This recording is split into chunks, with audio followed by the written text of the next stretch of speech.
ओम नमः शिवाय। श्री शिवाय नमस्तुभ्यम। आप सभी के दिन शुभ हो। प्रिय श्रोताओं, आज हम सभी पावन सोमवार की कथा का श्रवण करने जा रहे हैं और यह दिन भगवान भोलेनाथ का अत्यधिक प्रिय है।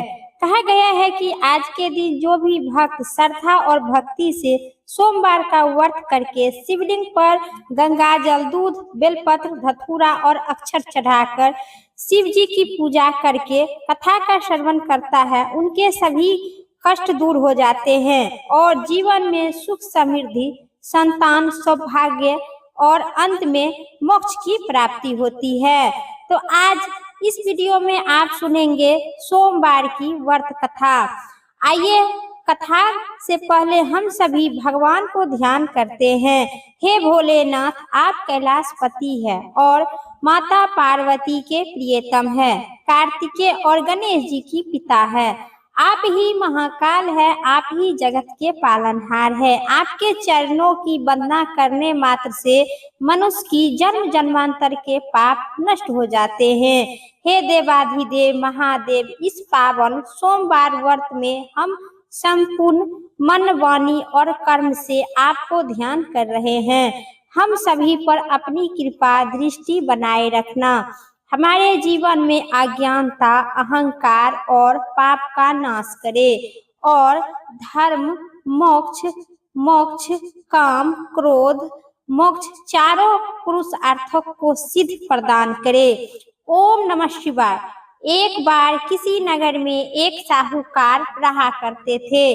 उनके घर में धन की कोई कमी नहीं था और केवल उनका एक ही दुख था कि उनकी कोई संतान नहीं थी। वह दिन रात यही चिंता करता रहता था। वह पुत्र पाने की कामना से प्रत्येक सोमवार को शिव जी का व्रत और पूजन किया करता था तथा संध्या काल में शिव मंदिर में जाकर भगवान शिव जी के सामने दीपक जलाया करता था। उनके इस भक्ति भाव को देखकर एक दिन माता पार्वती जी ने भगवान भोले शिव से कहे, हे प्रभु, यह साहूकार आपका अत्यधिक भक्त है और सतदेव आपका व्रत पूजन श्रद्धा पूर्वक करता है। आपको उनकी मनोकामना पूर्ण करनी चाहिए। माता पार्वती की बात सुनकर शिव जी कहे, हे पार्वती, यह संसार कर्म क्षेत्र है। जिस प्रकार किसान खेत में जैसा बीज बोता है उसी प्रकार वैसा फल काटता है, उसी प्रकार इस संसार में हर व्यक्ति अपने कर्म के अनुसार फल भोगता है। तब माता पार्वती ने अत्यधिक आग्रह के साथ कहे, प्रभु, यह साहूकार आपका अत्यधिक भक्त है और यदि इसे कोई दुख है तो वह दुख आपको आवश्यक दूर करनी चाहिए। आप ही सतदेव अपने भक्तों पर दयालु रहकर उनके दुख को दूर करते हैं। यदि आप ऐसा नहीं करेंगे तो मनुष्य आपकी सेवा क्यों और व्रत क्यों करेगा। माता पार्वती की ऐसा आग्रह देखकर भगवान शिव ने कहे, हे पार्वती, इस साहूकार के कोई पुत्र नहीं है। इसी चिंता में यह दुखी रहा करता है। इसके भाग में पुत्र न होने पर भी इसे मैं पुत्र की प्राप्ति का वर देता हूँ, पर इस पुत्र की आयु केवल 12 वर्ष का ही होगी। इसके पश्चात यह बालक मृत्यु प्राप्त हो जाएगा। इसके लिए इससे अधिक मैं और कुछ नहीं कर सकती हूँ। यह सारा वार्तालाप साहूकार सुन रहा था। इससे न उसे तक कोई प्रसन्नता हुई और न कोई दुख हुआ। वह केवल की तरह भगवान शिव का व्रत और पूजा करता रहा। कुछ समय बीतने पर साहूकार की स्त्री गर्भवती हुई और 10वें माह में एक अत्यधिक सुंदर पुत्र प्राप्त हुआ। साहूकार के घर में बहुत खुशियां मनाई गई। साहूकार ने निर्धन तथा ब्राह्मणों को अन्न, वस्त्र और धन इत्यादि देकर दान दिए। उनके किसी को भी पुत्र की आयु का भेद नहीं बताए। जब वह बालक 11 वर्ष का पूरा हो गया तो उस बालक की माता ने साहूकार से बालक के विवाह का अधिक आग्रह किए, लेकिन साहूकार ने कहे कि अभी मैं इसका विवाह नहीं करूंगी, इसे पढ़ने के लिए काशीपुर भेजूंगी। फिर साहूकार ने अपने साले अथवा बालक के मामा को बुलाकर और उसे बहुत सा धन देकर कहे, तुम इस बालक को पढ़ने के लिए काशीपुर ले जाओ और रास्ते में जिस स्थान पर रुको वहां यज्ञ तथा ब्राह्मणों को भोजन करवाने के बाद आगे जाना। वे दोनों मामा भांजे यज्ञ करते और ब्राह्मणों को भोजन करवाते हुए जा रहे थे। रास्ते में प्रतापनगर शहर पड़ा। उस शहर में राजा की पुत्री का विवाह था, इसीलिए उस शहर का अच्छी तरह से सजाया गया था। दूसरे राजा का लड़का जो राजकुमारी से विवाह के लिए बारात लेकर आया था, वह एक आंख से कन्हा था। उनका पिता इस बात पर बहुत ही चिंतित थी कि कहीं वर को देखकर कन्या के माता पिता विवाह से इनकार न कर दे। इसीलिए साहूकार के अति सुंदर बेटे को देखकर उसने मन में विचार किए कि क्यों न दरवाजे के सामने इस लड़के को वर बना ले जाए। ऐसा विचार करके वर के पिता ने उस लड़के और उनके मामे के बातचीत किए कि वे तो दोनों तैयार हो गए। फिर उस लड़के को दूल्हे को कपड़ा पहनाकर तथा घोड़ी पर चढ़ाकर दरवाजे पर ले जाया गया और सारा कार्यक्रम समाप्त पूरी हो गया। फिर वर के पिता ने सोचा कि विवाह कार्य भी इसी लड़के से करा दिया जाए, तो सोचकर उसने लड़के और उनके मामा से कहे, यदि आप फेरे और कन्यादान के काम को भी पूरा करा दे तो आपकी बड़ी ही कृपा होगी। उन्होंने स्वीकार कर लिए और विवाह कार्य भी अच्छी तरह से संपन्न हो गया। परंतु जाते समय लड़के ने राजकुमारी की चुंदरी के पल्ले पर लिख दिया कि तुम्हारा विवाह तो मेरे साथ हुआ है, लेकिन जिस राजकुमार के साथ तुम्हें भेजा जाएगा वह एक आंख से कन्हा है। मैं काशीपुर पढ़ने जा रही हूँ। लड़के के जाने के बाद उस राजकुमारी ने जब अपनी चुंदरी पर ऐसा लिखा हुआ पाया तो उन्होंने राजकुमार के साथ जाने से इनकार कर दी और कही कि मेरा पति नहीं है, मेरा इसके साथ विवाह नहीं हुआ, मेरा पति तो काशीपुर पढ़ने गए हैं। राजकुमारी के माता पिता ने अपने पुत्री को विदा नहीं किए और बारात खाली हाथ लौट गए। उधर साहूकार का लड़का और उनका मामा काशीपुर पहुंच गए। वहां जाकर उन्होंने यज्ञ करना और लड़के को पढ़ाना शुरू कर दिए। जब लड़के की आयु 12 वर्ष की हो गई तो उनकी मृत्यु का दिन सामने आ गया। लड़के ने मामा को इस बारे में कुछ भी नहीं पता था। उस दिन उन्होंने यज्ञ का आयोजन किए हुए थे कि लड़के ने अपने मामा से कहा, मामा जी आज मेरी तबीयत कुछ ठीक नहीं लग रहे हैं। मामा ने कहा, अंदर जाकर लेट जाओ। लड़का अंदर जाकर लेट गया और थोड़ी ही देर में उनको प्राण निकल गया। यज्ञ के बीच जब उनके मामा ने आकर देखा कि मृत अवस्था में पड़ा था तो उन्हें बहुत दुख हुआ। उन्होंने यज्ञ का कार्य अधूरा रह जाने के डर से किसी से कुछ भी नहीं कहे और संयम रखा। फिर यज्ञ का कार्य समाप्त कर ब्राह्मणों को चले जाने के बाद उन्होंने रोना पीटना आरंभ कर दिए। संयोग से उसी समय शिव और माता पार्वती उधर से जा रहे थे। जब उन्होंने जोर जोर से रोते की आवाज सुनी तो माता पार्वती ने भगवान शंकर से कहे, प्रभु कोई दुखिया तो रो रहा है, उसे कष्ट को दूर कर देना चाहिए। जब शिव पार्वती ने उनके सामने जाकर देखा तो एक लड़का मृत अवस्था में पड़ा था। जब पार्वती बोली, प्रभु यह तो ज्वालापुर की साहूकार का लड़का है जो आपके वरदान से उत्पन्न हुआ था। शिवजी बोले, हाँ पार्वती, इसकी आयु इतना ही थी। आयु पूरी हो जाने के कारण यह मर गया है। तब माता पार्वती ने कहे, हे प्रभु, इस बालक को आयु बढ़ा दीजिए, नहीं तो इसके माता पिता तड़प तड़प कर मर जाएंगे। माता पार्वती के बार बार आग्रह करने पर भगवान शिव ने उनको जीवन दान दिए और शिव जी की कृपा से वो लड़का ओम नमः शिवाय कहते हुए उठकर बैठ गया। भगवान शिव और माता पार्वती फिर कैलाश पर्वत पर चले गए।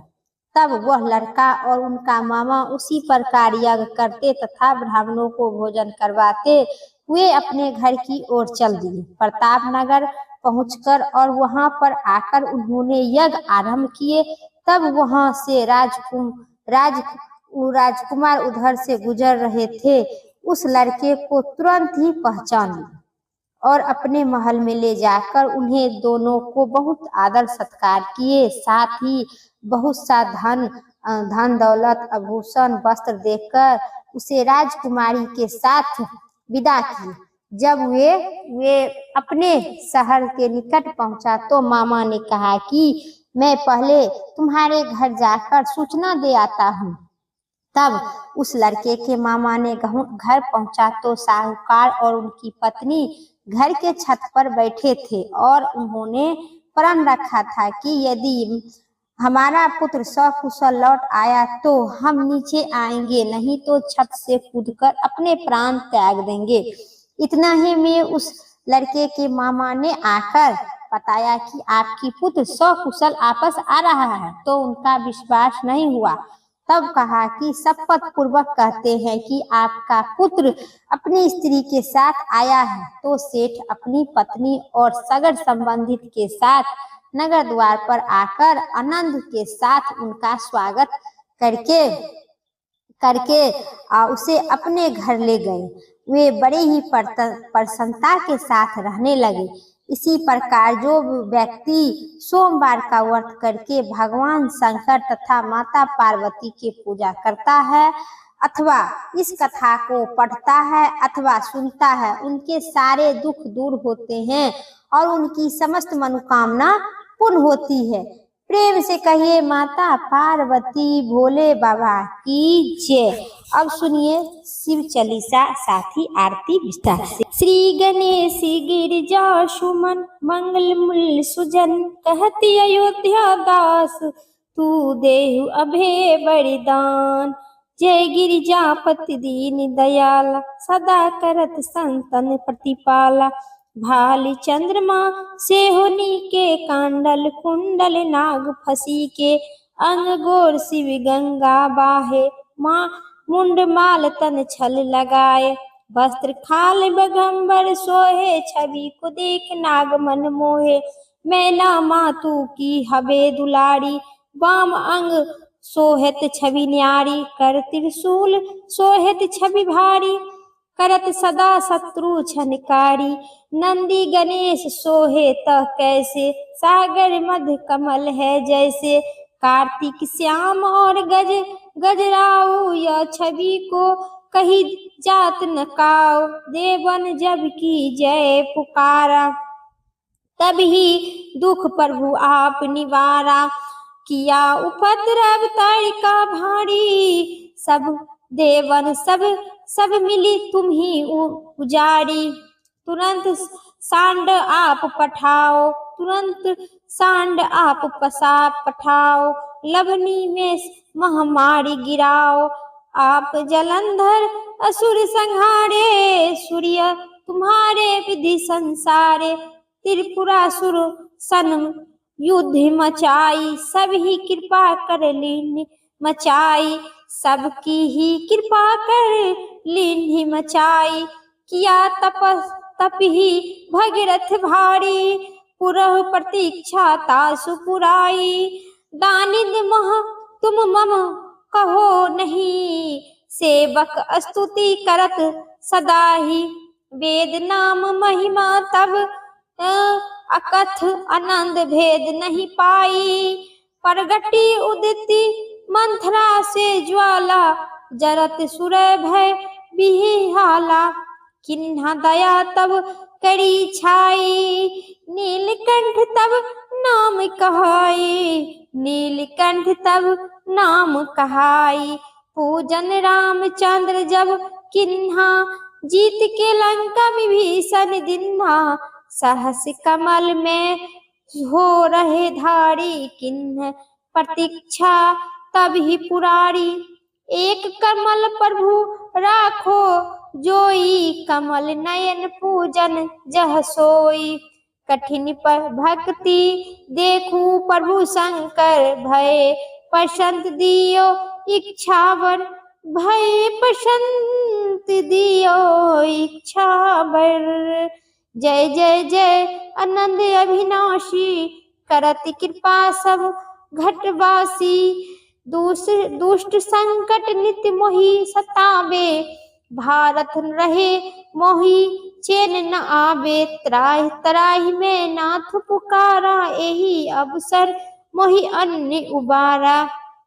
लो त्रिशूल शत्रु को मारो, संकट से मोहि अन्य उबारो। माता पिता भाता सबको होई, संकट में पूछत नहीं कोई। स्वामी एक है आस तुम्हारी, आए हरहु मम संकट भारी। धन निर्धन को देत सदा ही, जो कोई जाचे सो फल पाही। स्तुति कही विधि करे तुम्हारे, क्षमहु नाथ अब चुकू हमारू।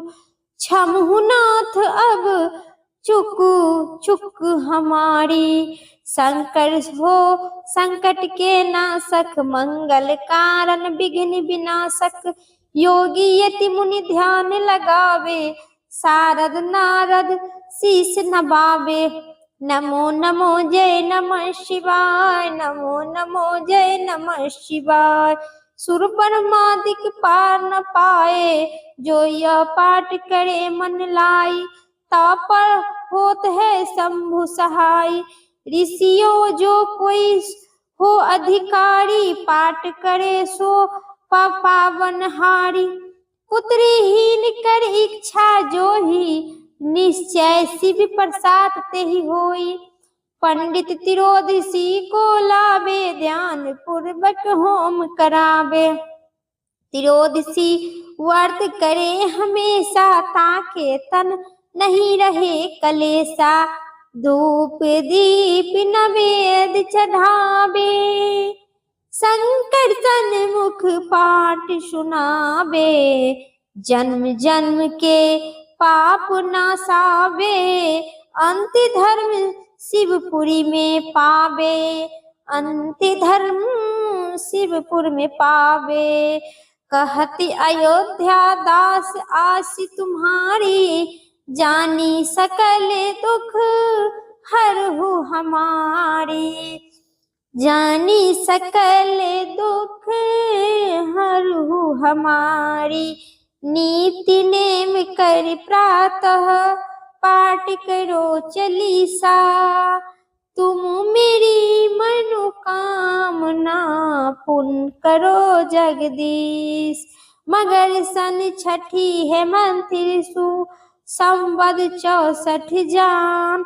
स्तुति चालीसा शिवहि, पुण्य किन कल्याण, पुण्य किन कल्याण।